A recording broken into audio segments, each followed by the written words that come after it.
Bonsoir, messieurs. Bonsoir, professeur Héroux. Bonsoir, Jean-François. Je pense que c'est une première en 2025. Oui. Vraiment content de vous retrouver avec nous.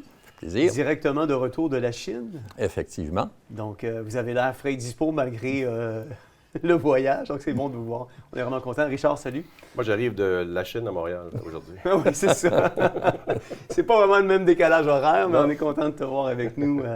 Aujourd'hui, Richard vient de voir la pub de Dire entre les lignes. Je rappelle aux gens que cette conférence-là, qui va avoir lieu le 7 juin à Montréal, vous pouvez aller sur notre site internet au www.tovox.tv. Sous l'onglet événements, toutes les informations sont là. Il y a du stationnement. Je pense qu'il y a près de 200 espaces de stationnement. Donc, le stationnement, ce n'est pas une excuse pour ne pas venir. C'est 5 conférences. C'est comme si la conférence coûtait 8 $. 5 conférences, c'est 40 $ pour la journée. 40-45 minutes de conférence avec un 15-20 minutes d'échange, questions-réponses avec le conférencier. Richard Descaries va être là, il y a le professeur Étienne Vernaz, il y a moi-même, il y a Hello veut savoir qui va parler aussi sur l'éducation à la sexualité. Et il y a Samuel Bachand qui va nous parler des lois, ces lois restreignantes, ces lois de censure qui sont omniprésentes et qui sont encore en discussion aujourd'hui à l'heure où on se parle. Donc, on va faire un topo sur tout ça. Achetez votre billet, soyez présents. C'est une façon pour nous de nous subventionner, de continuer à vous offrir des émissions de qualité semaine après semaine. Messieurs, avec le projet Stargate de Donald Trump aux États-Unis, Apple, Microsoft, OpenAI, Oracle et même l'Arabie saoudite cette semaine investissent des centaines de milliards de dollars dans l'intelligence artificielle et les méga centres de données. Mais derrière le langage du progrès et de l'innovation, ne sommes-nous pas en train d'assister à une transformation radicale du pouvoir? Quand des États et des multinationales investissent ensemble plus de 1000 milliards de dollars dans l'intelligence artificielle, Richard, parle-t-on encore de compétitivité ou d'une nouvelle forme de gouvernance mondiale basée sur la technologie? Non, c'est vraiment, on est au cœur de la mondialisation, c'est-à-dire qu'on n'est plus dans... Malgré ce que Trump nous fait voir, qui est un nationalisme de fermeture de frontières, on est en train d'accélérer le processus d'intégration dans les économies internationales, maintenant intercontinentales, je dirais, beaucoup plus qu'internationales. On n'est plus au niveau des pays, on est au niveau des grands consortiums de pouvoir. Et je pense que les Américains sont en train de se faire damer le pion par les Chinois, par peut-être la Russie. Et là, Trump est en train d'accélérer ça en allant chercher tous ceux qui... de Silicon Valley qui aidaient les démocrates, à partir d'Obama et tout ça. Maintenant, il était rendu avec lui comme des chiens de paillance devant son bureau lorsqu'il a été inauguré comme président. C'est assez phénoménal comme transfert. Et ce que ça annonce, c'est qu'on va travailler à l'identifiant bionumérique de façon accélérée. Et pendant ce temps-là, je vais faire des petites annonces amusantes, là, comme les 50... décret qu'il a signé en très peu de temps et tout le spectacle qui nous sert. Mais pendant ce temps-là, il y a des choses qui se passent. Effectivement. Le projet Stargate semble concentrer tout entre les mains de quelques acteurs. On les a vus notamment d'entrée de jeu. Les réseaux, les données puis les algorithmes font partie de ce qu'on consacre ou ce qu'on est en train de céder à certains acteurs. Professeur Héroux, ne sommes-nous pas en train de créer un système où l'humain est peu à peu écarté des décisions et remplacé par des logiques automatisées ou des algorithmes? Bien, c'est exactement ça. Dans l'intelligence artificielle, ce qu'on a à craindre, ce n'est pas l'intelligence. C'est plutôt la facilité. C'est-à-dire que on arrive sur un téléphone, on arrive sur un ordinateur, puis on peut poser des questions. Dites-moi tous les dépanneurs qu'il y a sur la rue Sainte-Catherine, et ça vient instantanément. Ouais. Donc, moi, ce qui me fait peur dans ça, c'est pas le jugement. Finalement, quand on utilise un calculateur pour faire des petits calculs, il n'y a jamais d'erreur. Ça marche très, très bien. Mais à mesure qu'on s'éloigne des choses absolument mécaniques et de base, l'intelligence artificielle devient de moins en moins fiable. Donc, le vrai danger, c'est pas que l'intelligence artificielle nous surprenne par sa sagesse, c'est qu'elle nous rende incroyablement paresseux. Mentalement. Oui, entièrement d'accord. Richard, quand les entreprises comme Apple, Microsoft, OpenAI construisent l'infrastructure même de nos sociétés, est-ce que l'État gouverne encore ou l'État devient dépendant de ces acteurs privés? En d'autres termes, sommes-nous en train de glisser vers un État plateforme dirigé par des GAFAM? pas par les GAFAM, ceux qui financent les GAFAM. Donc, on est déjà dans la mondialisation depuis longtemps. Ils commencent à révéler leurs plans.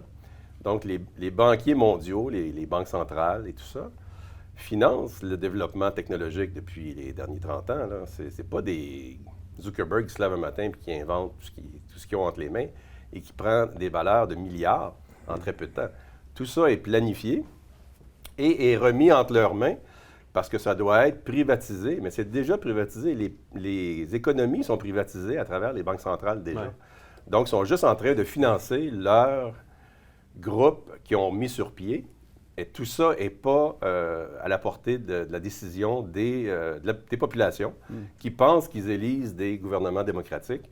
Je pense que l'exemple de Carney est assez pathétique, c'est-à-dire qu'on a mis un banquier central dans un parti qui était usé à la corde et il a presque été majoritaire. Ouais. Donc, c'est planifié, c'est orchestré. Ça a coûté 35 millions pour les libéraux en publicité, en organisation.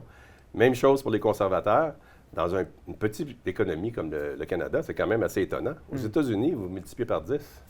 Et c'est des milliards qui se transfèrent d'un côté à l'autre pour arriver à ce qu'on connaît aujourd'hui. Mais Trump n'a pas la marge de manœuvre personnelle pour gouverner comme il semble le montrer. Là. C'est lui qui décide du matin au soir. Les grandes décisions sont rendues. Et ces grands groupes-là, d'ailleurs, Musk était avec lui en Arabie. Il faisait des deals avec tous ses amis, les Thiel et compagnie. Ils sont tous là. Ils sont toujours en train de faire des deals de milliards parce que le président, c'est comme un vendeur de chars usagés. Il amène son équipe de vente puis il s'en va faire des deals. C'est bon pour l'économie américaine. Mais Richard, tu es très pessimiste. Ce que tu nous montres, c'est que quand Trump signe quelque chose puis qu'il le montre à la télévision, c'est son seul moment de pouvoir, d'après toi. Oui, il y a le pouvoir sur l'écran, mais ça marche. Les gens pensent vraiment que... Et au point que Carney a fait la même chose, alors qu'on n'est pas dans un système présidentiel. Non, tout à fait. Il avait signé un décret. Là, il vient de faire la même chose avec la réduction d'impôts. Il pense que maintenant, vu que lui, il le fait, je vais le faire. C'est comme ceux qui vendent des hamburgers puis qui décorent le restaurant comme McDonald's, puis ils disent, je comprends pas, ça marche pas. Ils oublient qu'il y a une machine en arrière de marketing et d'argent qui est derrière tout ça. Ouais. Alors, Trump, c'est un pantin, même s'il est très, très bully, puis il a sa façon de faire, il est aussi à la merci. Il a reçu 100 milliards de telle famille, de tel groupe pour sa campagne. 100 millions, excusez. Oui, parce que je trouvais que c'est beaucoup, là. Mais 100 millions, quelqu'un qui fait 100 millions, c'est pas bonne chance. On va se parler après. Ouais. Alors, c'est ainsi de suite, là. C'est un vendeur de services. D'ailleurs, il a fait faire des économies aux millionnaires, aux milliardaires, en disant achetez des actions, vendez. Il était rendu qu'il faisait changer l'économie américaine au bénéfice de ceux qui écoutaient ses affaires. Donc, c'était des délits d'initiés par le président lui-même. Oui. Professeur Héroux, entre identité bionumérique à travers le WorldCoin, puis on va en reparler tantôt, l'infrastructure centralisée avec Stargate, puis la logique prédictive, est-ce qu'on est en train de créer un monde où l'humain devient une donnée optimisée? Une donnée optimisée? Qu'est-ce que ça veut dire? Qui aura le contrôle sur ce système-là? Qui va avoir le contrôle sur ce système-là? Ah, c'est une très bonne question, ça. Mais la technologie, c'est juste un vaisseau dans lequel on met quelque chose d'autre. Donc, un logiciel, un ordinateur, ça n'a aucune personnalité, puis ça n'a aucun pouvoir. C'est les gens derrière. Là, je ressemble un peu à Richard, là, qui pense qu'il y a toujours quelqu'un derrière tout le monde. Donc, Trump n'a pas de pouvoir, il y a quelqu'un derrière. Mais dans le cas des machines, c'est absolument exact. Les machines ne font absolument rien. Il y a des gens qui les programment, ces machines-là. Donc, on va être instrumentalisé dans le sens où déjà, on a un grand respect pour les ordinateurs. Alors, à mesure que les ordinateurs vont nous faire de plus en plus de suggestions, nous, on va en faire de moins en moins. C'est comme ça qu'on va être mis en esclavage, par notre paresse et par l'ingéniosité des gens qui nous guident.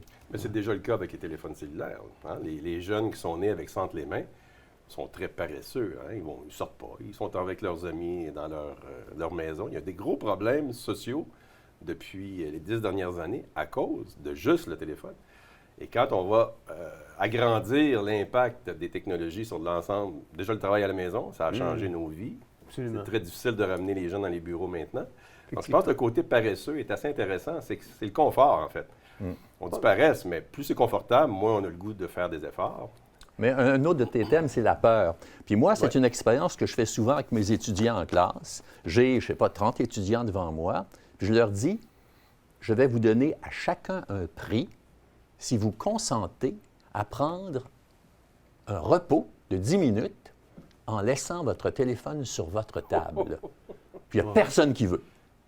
On refuse le prix? On refuse le prix. Bien, je leur donnais des crayons, des choses comme ça. Les étudiants ne veulent absolument pas. Ils ne veulent pas se séparer parce qu'ils sont incomplets sans leur téléphone cellulaire. Donc, c'est anormal, c'est une pathologie, c'est malade. Non, mais vous soulevez vraiment un bon point, professeur Héroux. Souvenons-nous, pas si lointain en arrière, là, quand ils ont créé la manette pour changer les postes du téléviseur, je me disais, qui ne sera pas capable de se lever pour pouvoir aller changer le poste, puis se dépendre d'une manette? Puis aujourd'hui, si on n'a pas la manette à proximité, on vire fou, là.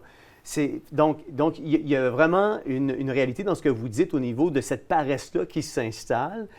Aujourd'hui, à juste poser une question à ChatGPT, on a une réponse instantanée. On peut lui demander de composer nos textes pour nous, de développer un plan d'affaires pour nous, de vérifier nos codes sources pour nous.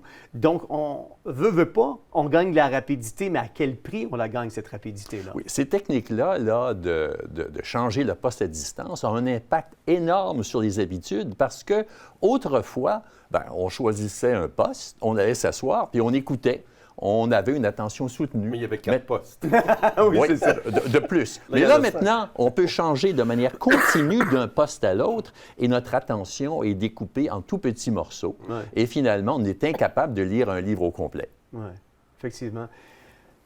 Le WorldCoin est un projet international qui a été lancé par Sam Altman, qui est le PDG d'OpenAI ou de ChatGPT.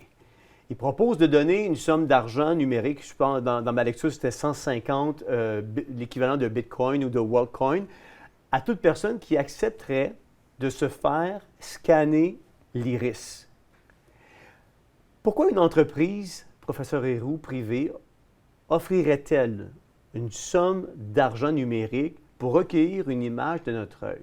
Qu'est-ce que ça cache en arrière de ce geste-là, selon vous? Bien, j'imagine que c'est d'avoir une identification absolument incontournable et qu'on ne peut pas falsifier parce que c'est une caractéristique qu'un individu lui-même ne peut pas changer. Donc, ils se disent, qu'est-ce qu'on pourrait utiliser comme identification incontournable?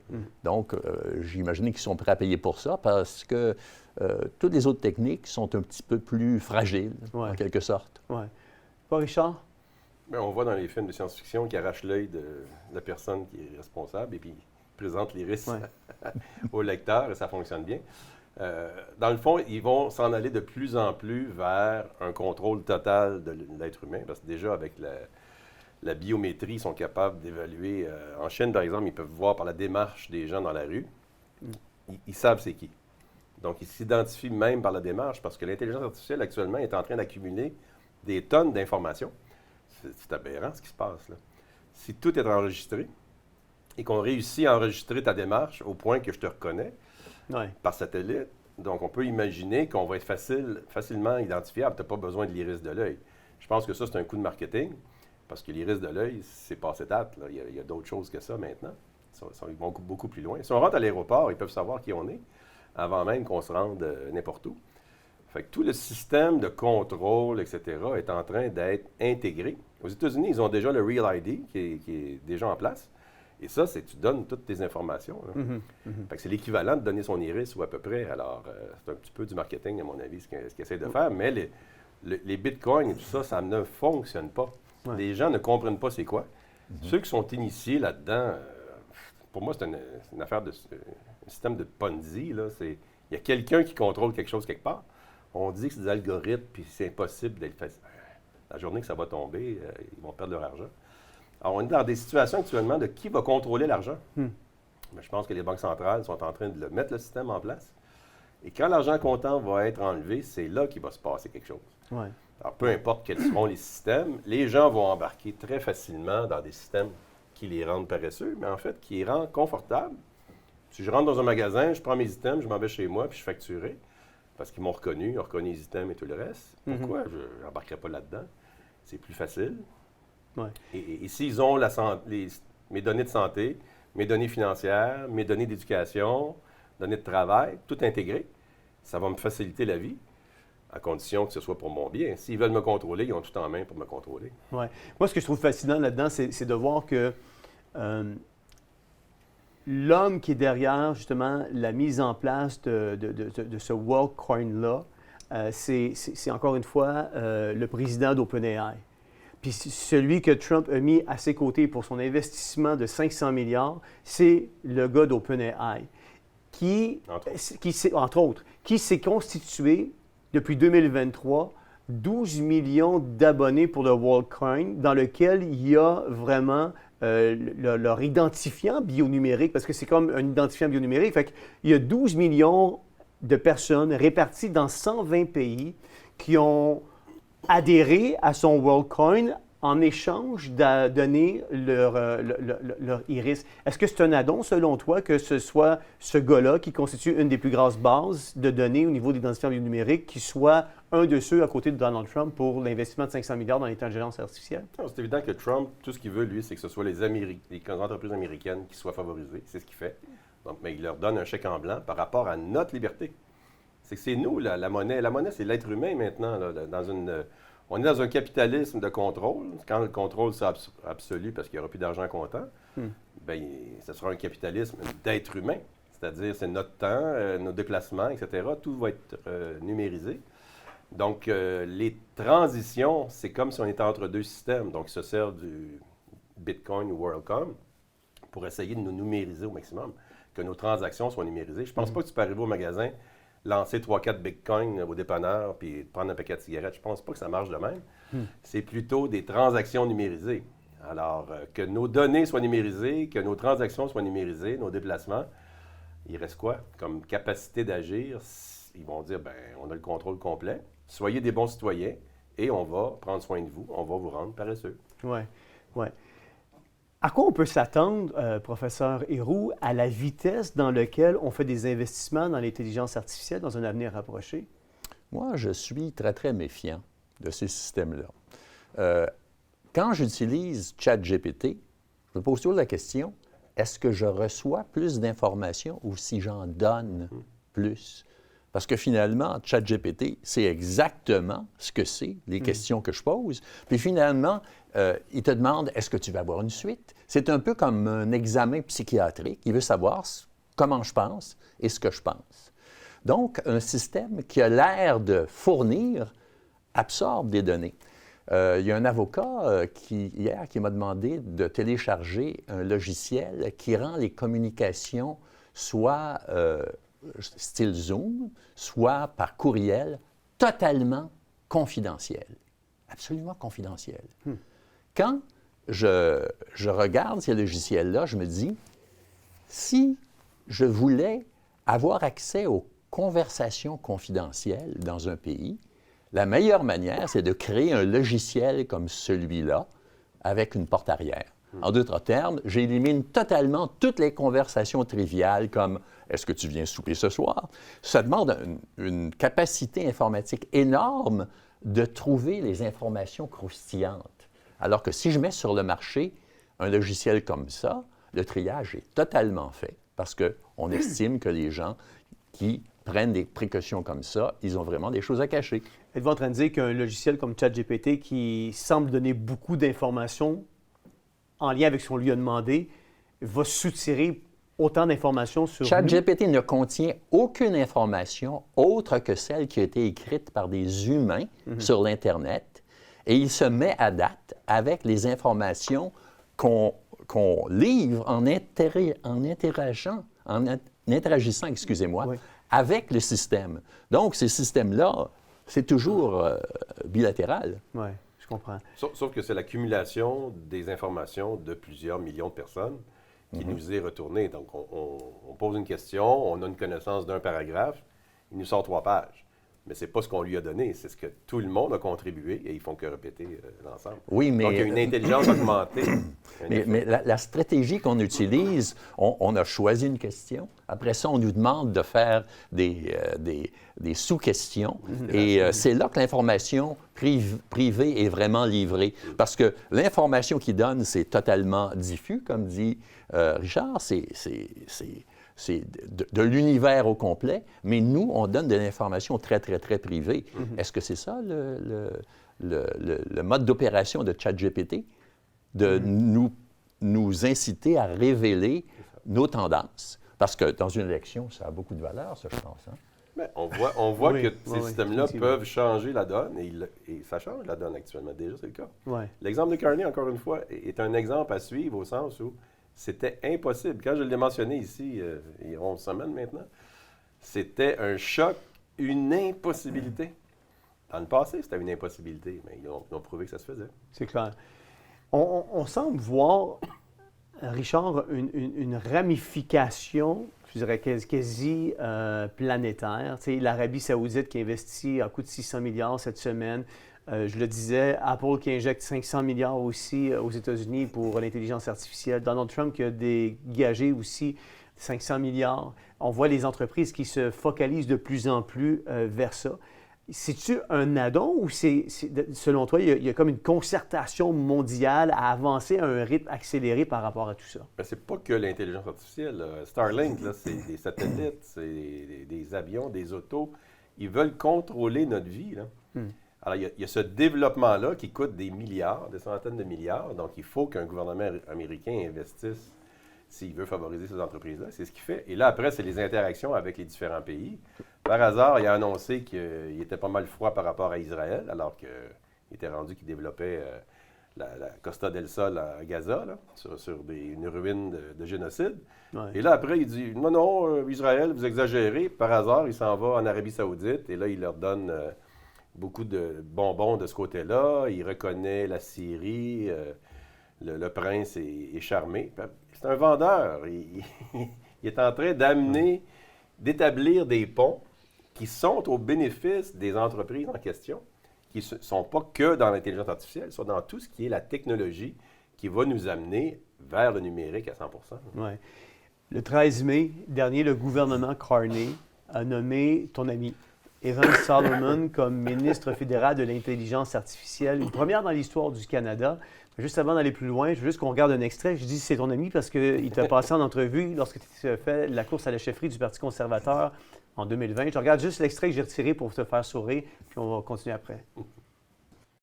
Que dites-vous à ceux qui affirment que les positions d'Andrew Scheer sur l'avortement et le mariage homosexuel ont suscité son soutien au Québec et en Ontario et lui ont coûté l'élection? Je pense que sa position sur toutes ces valeurs était assez claire pendant toute sa carrière, mais il ne les a pas défendues pendant la campagne électorale. Donc, je pense que c'est là que le problème a commencé. 2 semaines avant l'élection, il était en tête, il gagnait et il n'a pas bien répondu, et surtout en français. Et puis, nous avons vu les sondages chuter après cela. Donc, je pense que si vous êtes social-conservateur et que cela fait partie du spectre conservateur, il faut aborder cela très clairement. Where do you stand on abortion? Would you roll back the clock on choice legislation? J'ai déjà dit que je retirerais le financement de l'avortement puisque ce n'est pas un soin de santé et que la loi sur la santé est censée financer exclusivement les soins de santé. Donc, je pense que c'est passé au cours des dernières années et je rectifierai cela. Vous le désamorceriez? Maintenant, vous pourriez rencontrer un défi judiciaire à ce sujet. Qu'en est-il du mariage homosexuel? J'étais avec M. Harper en 2004 quand nous avons combattu le projet de loi pour le mariage de même sexe. Donc, mon point de vue est que le mariage est exclusif à un homme et une femme. Vous ne pensez pas que d'être gay, pensez-vous que c'est un choix ou que c'est biologique? Je pense que c'est un choix et c'est comment les gens se comportent, c'est une chose. Je pense que le gouvernement a la responsabilité d'encourager les valeurs traditionnelles que nous avons eues ces dernières années. Donc, c'est le genre de questions tranchantes que j'apporterai en tant que leader. Richard, juste rappeler aux gens, parce que tu t'es présenté à la course à la chefferie du Parti conservateur en 2020, tu as eu une entrevue avec Evan Solomon, puis je vais donner le lien pourquoi on a fait jouer cette trame-là, mais juste pour dire que ça a été traduit par l'intelligence artificielle. Donc, on voit que c'est ton thème de voix, mais que c'est pas nécessairement tes fins de phrase. Je ne parle pas comme ça. Non, effectivement. Mais je veux juste ramener, le 13 mai, le gouvernement Carney a nommé Evan Solomon, celui qu'on vient de voir, celui qui t'a passé en entrevue. Qui est un petit animateur. Oui, effectivement. Puis ces extraits-là ont fait le tour du Canada quand tu t'es présenté, puis c'est ce qui a fait que tu as été expulsé du Parti conservateur. Le 13 mai, le gouvernement Carney a nommé Evan Solomon comme ministre fédéral de l'intelligence artificielle, une première dans l'histoire du Canada. On se souviendra que le 1er janvier 2022, Éric Kerr avait été nommé ministre de la cybersécurité et du numérique. Puis depuis le 28 février 2025, c'est maintenant Gilles Bélanger qui a pris ce ministère-là de cybersécurité et du numérique. Ça révèle quoi, ça, sur l'avenir du pays, de commencer à créer des ministères de l'intelligence artificielle ou de la cybersécurité et du numérique? Bien, ça montre que c'est incontournable et qu'il faut prendre le taureau par les cornes, parce que la difficulté pour les entreprises, c'est d'investir dans ces domaines-là. On l'a vu dans le passé. Moi, j'ai connu le début de l'informatisation des entreprises. C'était quelque chose, là. Les gens avaient peur des ordinateurs. Les employés là, qui travaillaient à la mitaine voyaient l'ordinateur arriver, puis ils avaient peur. Ils pensaient que c'était pour leur sauter dessus. Donc, encore une fois, la peur joue beaucoup.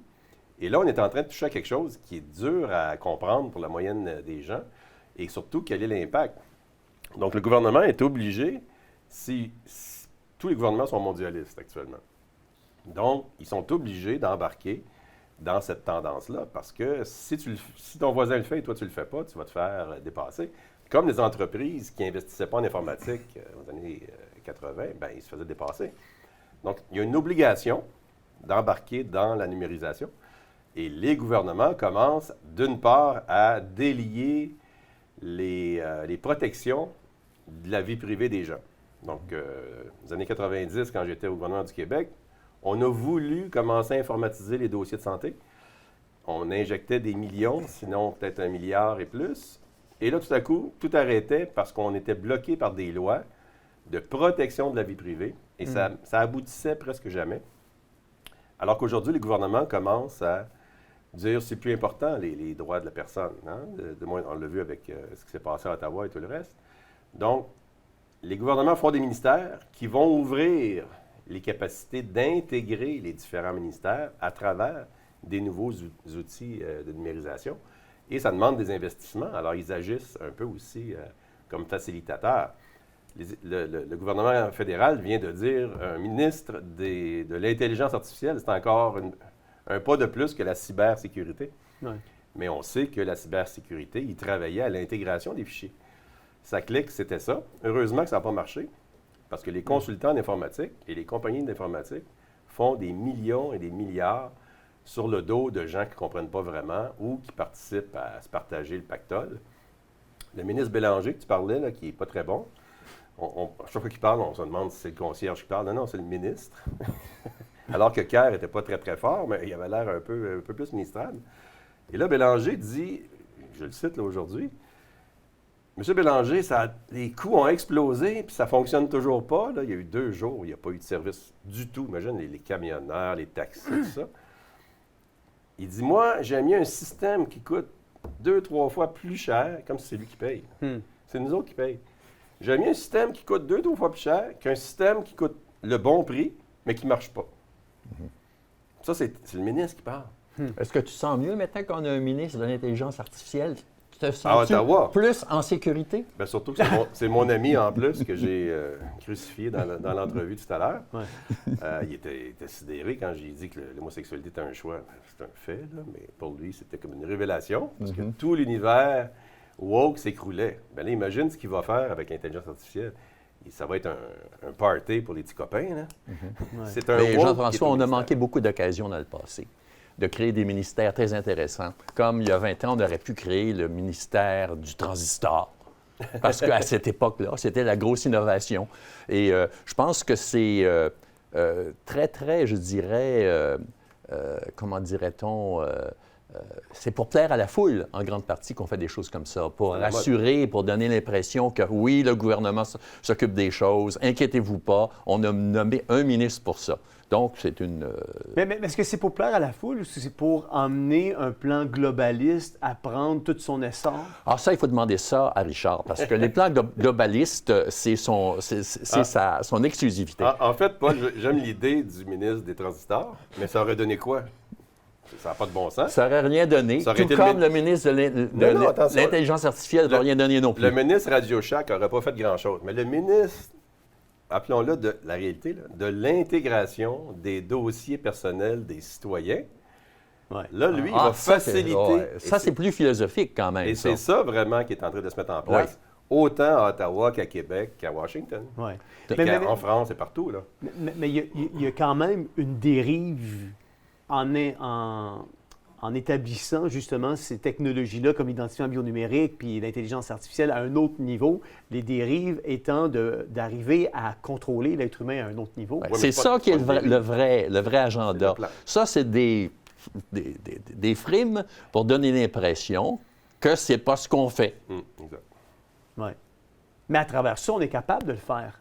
Oui, mais ça, c'est juste, c'est comme un crayon, c'est comme un outil. C'est pas ça l'essentiel. L'essentiel, c'est de déresponsabiliser les gens, puis de leur faire croire que les valeurs qu'elles ont n'ont pas de valeur et que la comptabilité du gouvernement est suprême. Oui.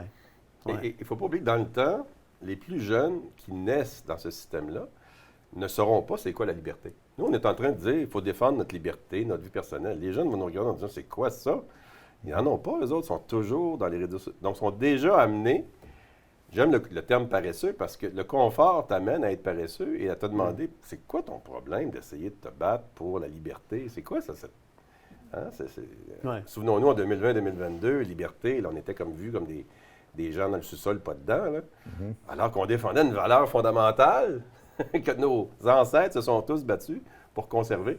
Mais là, on est en train de le perdre dans le temps. Alors, transférer les informations de crédit et tout le reste, santé, tout ça, essaie d'aller te prendre une police d'assurance s'ils ont accès directement à ton dossier de santé. Essaie de prendre l'avion pour aller à l'extérieur du pays si tu as quelque chose dans ton dossier. Non, c'est clair, on le voit.